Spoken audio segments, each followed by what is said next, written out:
Thank you, everyone. Thanks for those who are joined in person this morning and the people who are joining online. We know that many of our colleagues were not able to join us together, so it's great to know that they will be joining remotely. Thanks to the IAS for making this possible, for creating this space for us to develop our research and also share it with people. My name is Monia Del Pinto, and I am a Vice Chancellor Independent Research Fellow in the School of Architecture, Building and Civil Engineering. And I know that my role description is quite long. Be kind to me. This is my first time sitting on this side of the room. So I'll try to quickly introduce what we do with Sara, today's fellow and speaker. And before we start, we anticipate we have a short activity for everyone in the room at the very end of Sara's talk. So please don't leave. Stay with us until the very end. So with Sara, our work started, well, my background is in architectural engineering. Sara is a geographer, and both of us work with cities at many levels, in many aspects, but our work intersects in the area of disaster risk management and risk reduction. And we first met and started working together in relation to risk perception and communications, thinking of the sensorial landscape in urban disaster context.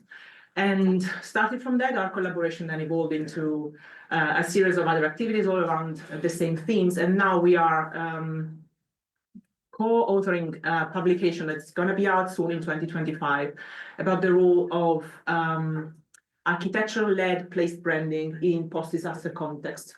And that idea also inspired what is the reason for Sara's visit today, which is applying for funds to broaden the research into a direction that is not just limited to disaster per se, but also explore conflict and climate change impact on the built environment.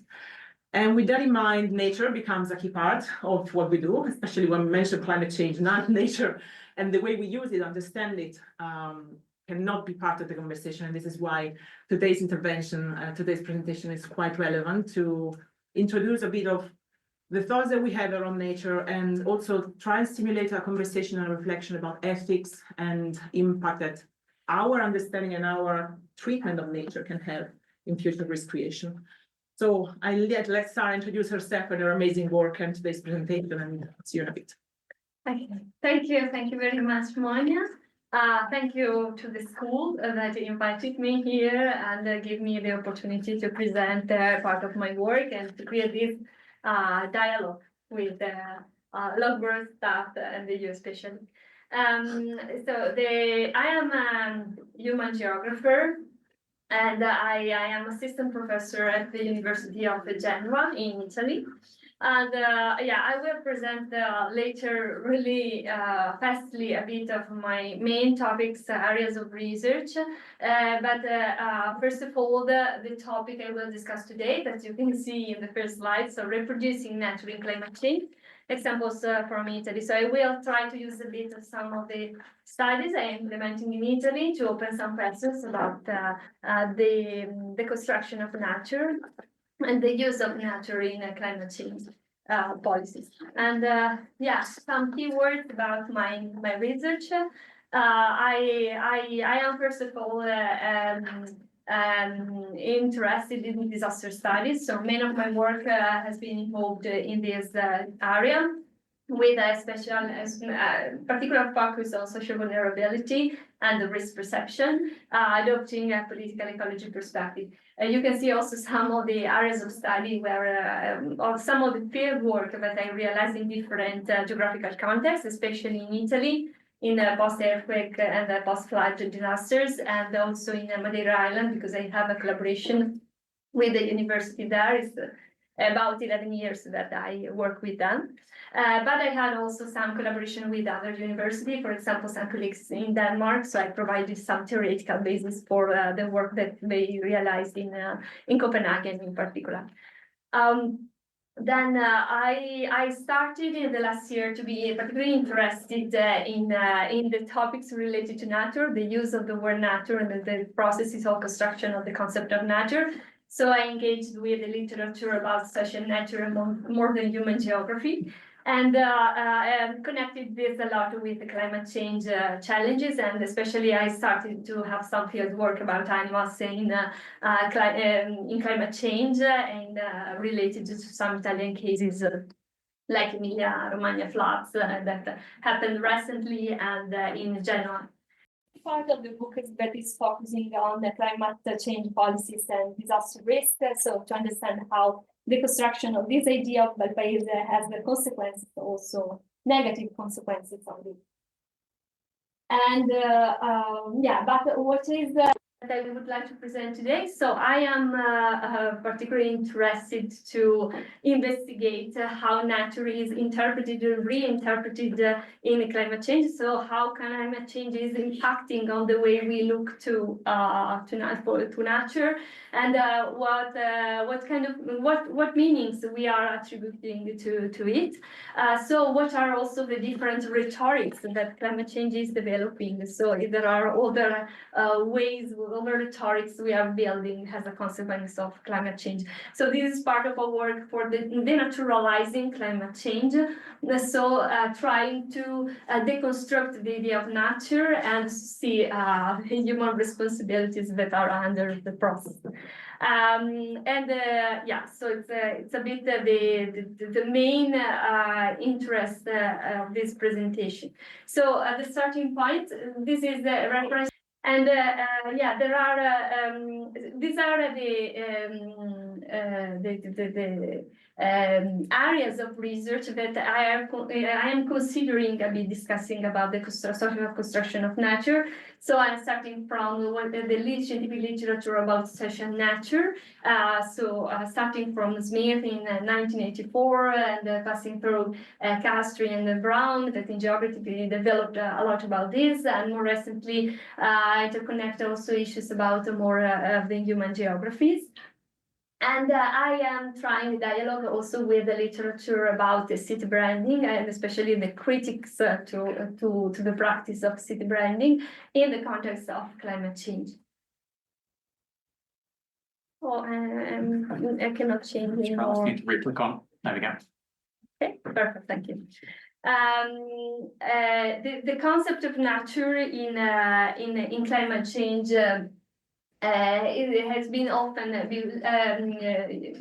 misused and exploited, and so there are different approaches to the idea of nature, especially related to the rhetorics of safe nature, and also you can see here managed nature, security-oriented perspective on nature.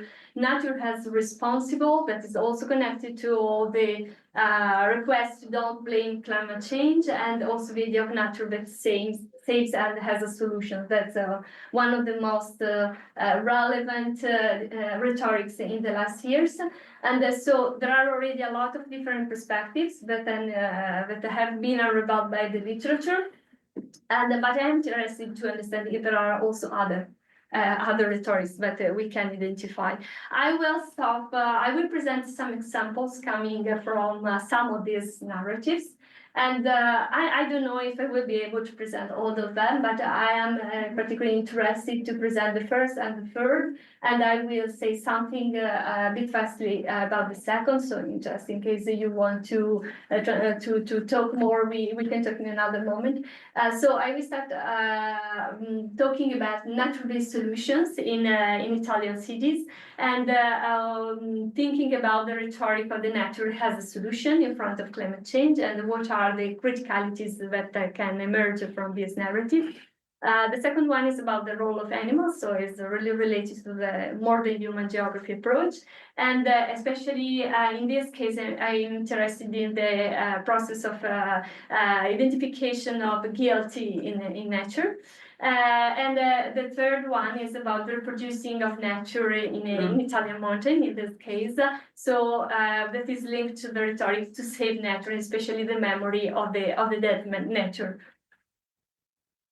To do this, obviously, we need to identify the different actors that have a role in creating these narratives, and so to produce these different versions of nature. But I will not focus a lot on the actors in this presentation, but they will appear in some way. So obviously, also on this we can talk more later. So the first is, as I told, is about the use of nature-based solutions to respond to climate change. Italian cities have been particularly challenged by climate change in the last years. So I added only some examples about the disasters that the city has started to experience. So we had the frequent episodes of floods and also of heat waves that are affecting the city with significant, really difficult situations that are challenging our territory. So this has moved the political system to consider more and more the approach proposed by nature-based solutions. So nature-based solutions are becoming central in the political strategies, not only in Italy, obviously, but at the international level. We have, especially after Paris 2015, and more recently, we started to talk more about nature-based solutions. Also at the international levels. And so also in Italy, a lot of different projects started to be realized. I presented only 3 images of some of the main famous initiatives that have been activated in the country. So I started from the right. The vertical forest in Milan that was quite famous, and I don't know if it is really, abroad, but yeah, there was a lot of talk about this project. Then there is in the middle, there is the project of the Park Italy. So it's a project to create a green belt that crosses all the country, and that should be a connection between the mountains, and the different cities. Something like 15 cities should be involved in the project. Although it is at the beginning and is meeting some difficulties to be applied. And the third one is a case in Genoa. I will talk more later, so I don't anticipate too much now. So nature-based solutions, what are, I think you know probably better than me, so I don't want to stop on this, but I added only one of the definitions that we can use. But the point for me, what is really interesting for me, is to understand if how nature-based solutions are helping to rethink cities. So how they are transforming cities, and especially the relationship between nature and society in the urban context. There are a lot of studies about this. Some studies are considering how to deconstruct nature-based solutions. So I used these perspectives, trying to apply them also in Italy, understand how we can read the effects of the nature-based solutions in different contexts. And but there are also studies that are suggesting, as this one cited about Mahler, that suggests that they could be a way to redefine the boundaries between society and nature, so to favor a more ecocentric perspective on the city. So it was really interesting about this to understand if it is true or not when we see the application of the nature-based solution. So not only stopping to the description of what will be realized, but also to see effectively how we are implementing this in the cities. I have identified some potential limits or aspects that could be better discussed when we talk about nature-based solutions that, as I told, come from the international literature, scientific literature, and that I see also applied in the different case studies I have investigated. The first point is about building hierarchies between species. One of the main concerns about the nature-based solutions and the narrative that is describe them is the fact that they are creating some way a hierarchy between the different tree species, and also between tree and animal species, because in a lot of the project the animals don't appear, so they don't talk about them, or eventually they cite only animals in a really broad perspective. And but for the most, the word of species is associated with words like selection, choice, planning, design, prohibition. So all the approach is finalized to select and guide the process, and to control the process. So in a lot of projects this is explicit. So the idea is to have a controlled nature that answer to the needs of the interests of the city. And so there is it is highlighted especially the importance of the cost effectiveness and efficiency of the projects of this process of selection. So the process of selection is also justified because of the risks that some species can produce. So this is usually highlighted to justify this approach to nature-based solutions implementation. And so the idea that some species could represent a risk for the population, for the life in the cities, for the wellness, and so becoming habitats for vectors, for epidemics, disease or risk related to instability of the trees and so on. So this is in some way not seriously considering in the fact the possibility to have an hybrid approach to nature in society. So in some way we continue to see a separation of the two realities and the need of human control on the situation.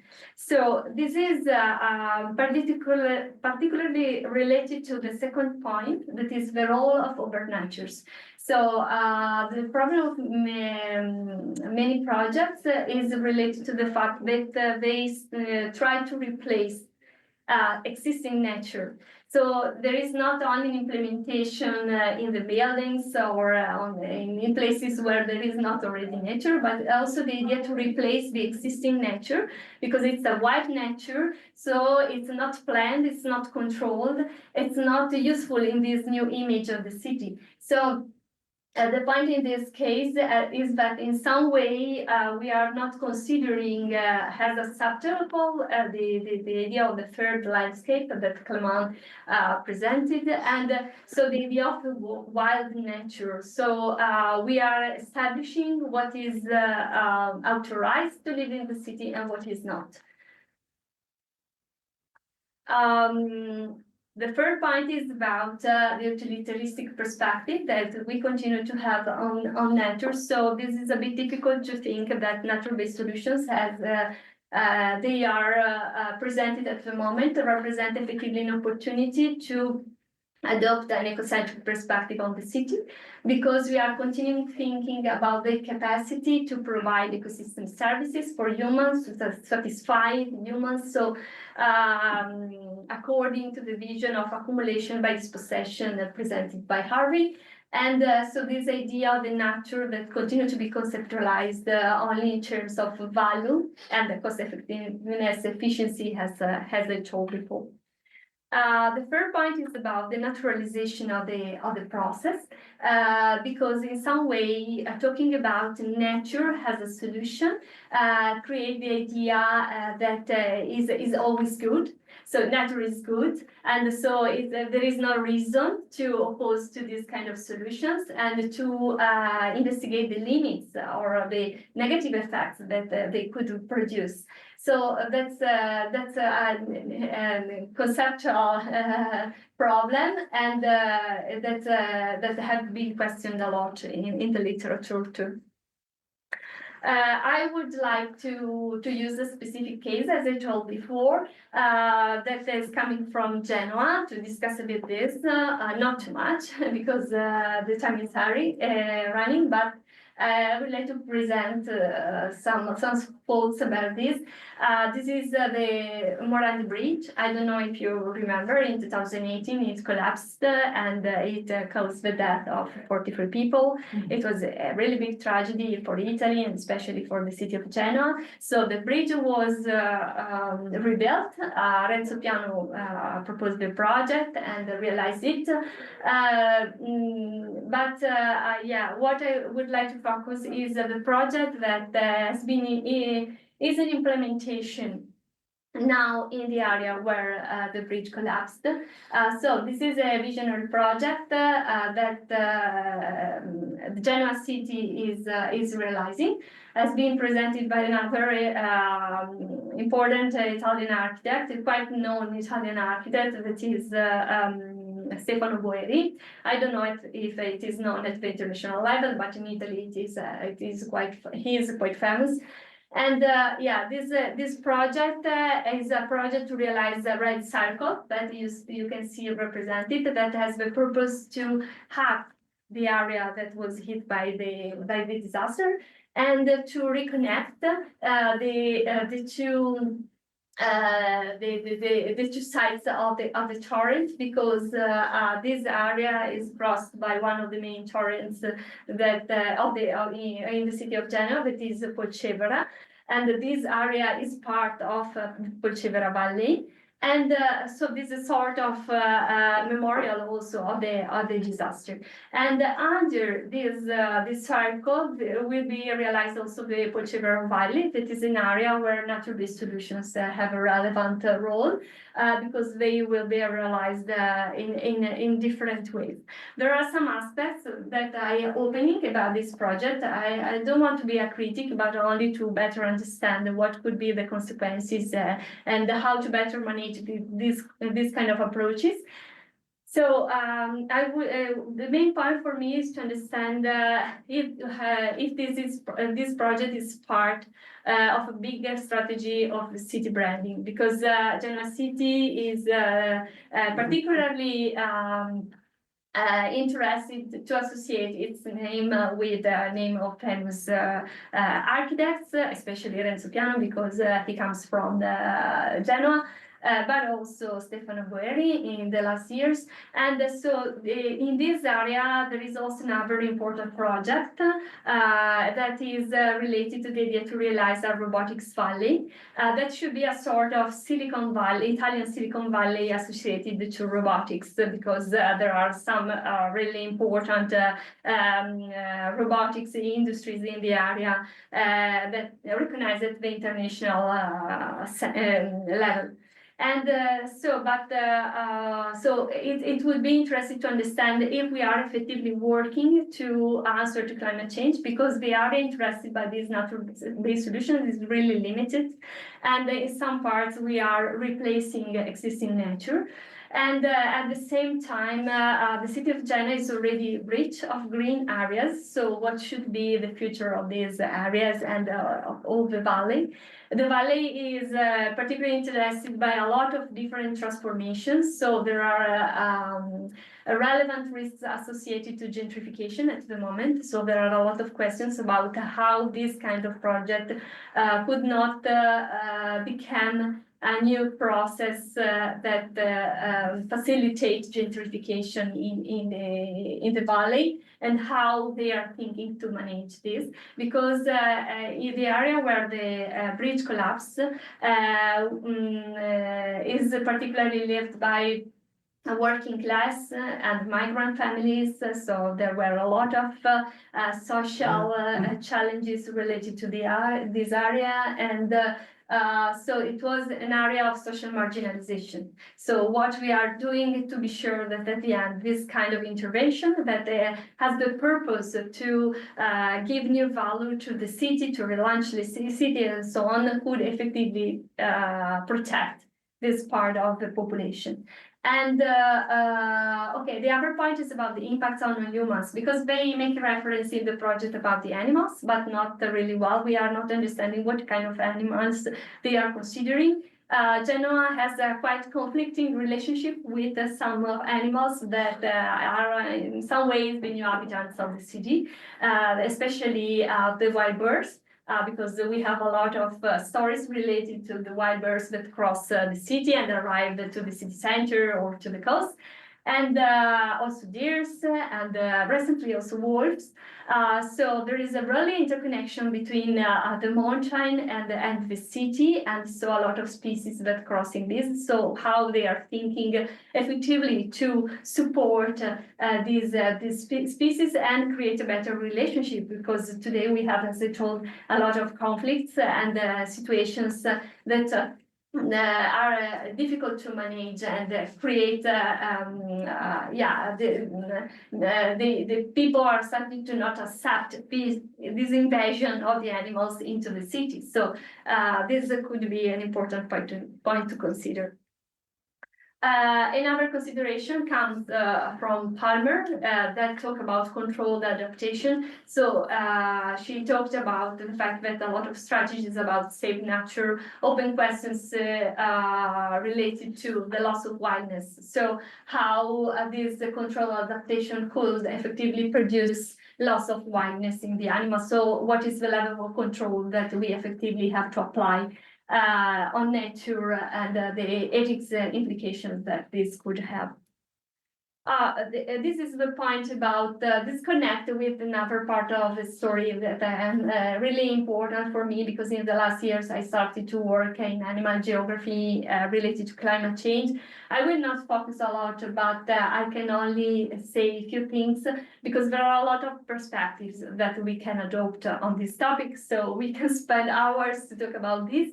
But I was interested only to say that there is a new narrative about, it's not really new, but it became a bit central, talking about floods in Italy in the last years, in the last 2 years in particular. So after the floods that hit Emilia-Romagna in 2023 and newly this year in 2024, we started to listen to about the guilty nature. So the responsibility the animals have in building risk situations and in causing the floods that hit the regions. So there are some species that started to be accused about this. So there are some political initiatives to stop the invasion and the dams that these animals do, and in particular porcupines, nourishes, foxes, as you can see here, and also mosquitoes, obviously. And so there is obviously this is part of a process of naturalization of disasters. So to try to don't identify the political responsibilities at the basis of these situations. But the third point that is more interesting in some way for me is this one, that I also, in this case, some years that I started to work on this. And it is about this idea of the Persimmon chain. So the processes for production of nature in the Italian Alps, and I'm investigating in particular a case study in the north, in the Alps region, especially in the Lombardy region, that is this valley, Camonica Valley, and especially the highest part where there is this really small village that is Ponte di Legno that you can see here. And I don't want to stop a lot, but this is a quite a complicated situation, because it's an area that is experiencing a lot of conflicts related to the disasters that have are interesting and have interested in last years the valley, and that are connected to climate change. So we have episodes of floods, landslides, fires, and so on. We had also the case of Viastorm. I don't know if you listened about this. Yeah, also this area was hit by the Viastorm, and we are experiencing also an increase of temperature quite significant in winter and especially in the summer. That is at the basis of what is more interesting at the moment for me, is the melting of the glaciers in the Alpine region, especially in Italy. We have a great emergency about this. So I don't know if you you heard about Marmolada glacier that is dying, and also a disaster happened a few years ago there. And this is I am focusing on another glacier that is the biggest glacial area in the Alpine regions, but that is at the moment the new projection talk about the death of the glacier at the end of the century. You can see part of this part of the glacier Tresena, for example, what happened to this glacier. So the surface, how how many surface we lost in the years.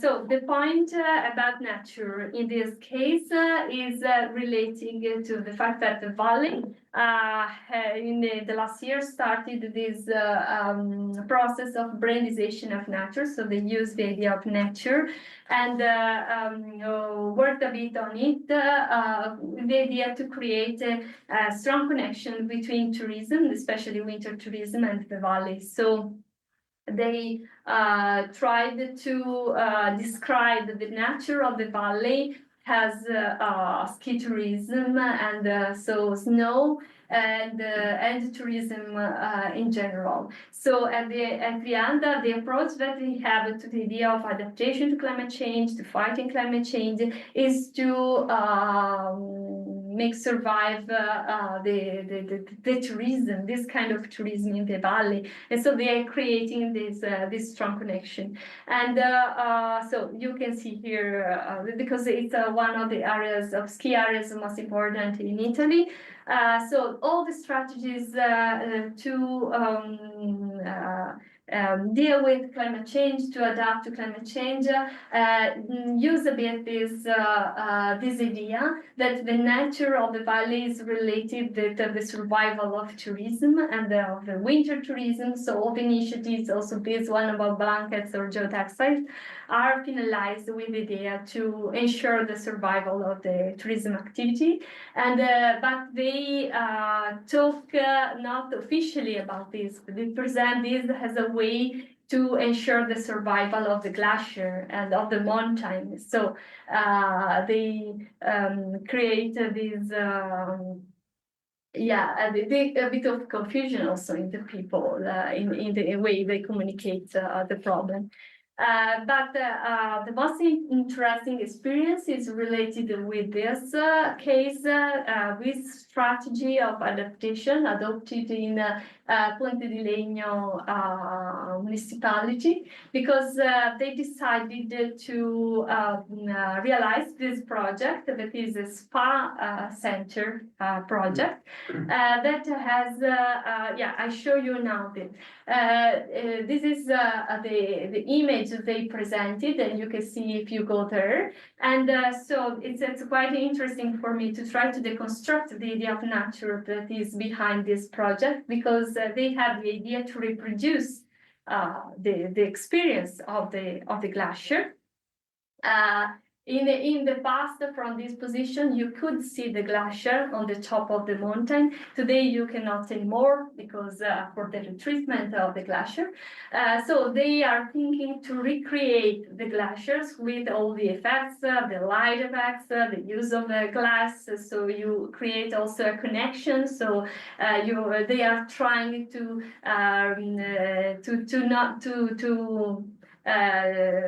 destroy the boundaries between the experience in the spa and the mountain, and to connect this experience with the glacier and with the mountain. So this project has been presented. This is a part of the text that presents the project. It's a translation because it was not available in English. But essentially they are effectively showing how they are not in some way worried about climate change and the disappearing of the glacier, because they are thinking to recreate the glacier and give a possibility to it to continue to survive. And in this process, they are also highlighting how this experience of the melting glacier, or the death of the glacier, could be in some way fascinating.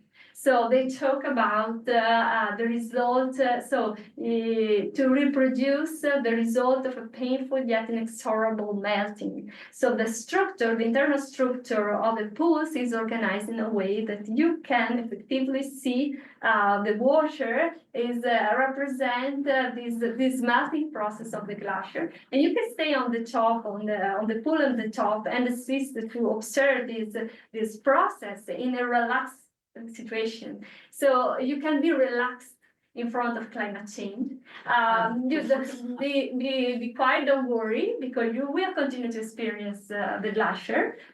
So it will not disappear at the end. It's only because we have recreated this. So I think this is an extreme way to answer and reproduce and use nature in climate change.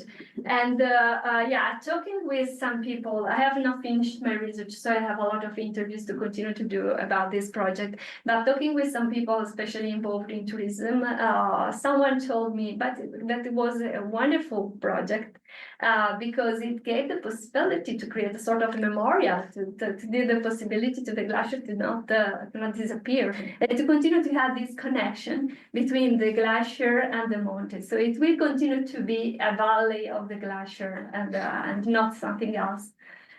Okay, so yeah, that's the main point at the end of my work. That is at the basis of this work, is to understand how the mountains can continue to ask for water and can continue to use and reuse water, and when they will start to understand that something is changing, and so we have to change our relationship with this resource. Yeah, so I have finished my presentation, so I think I was in time. Right. And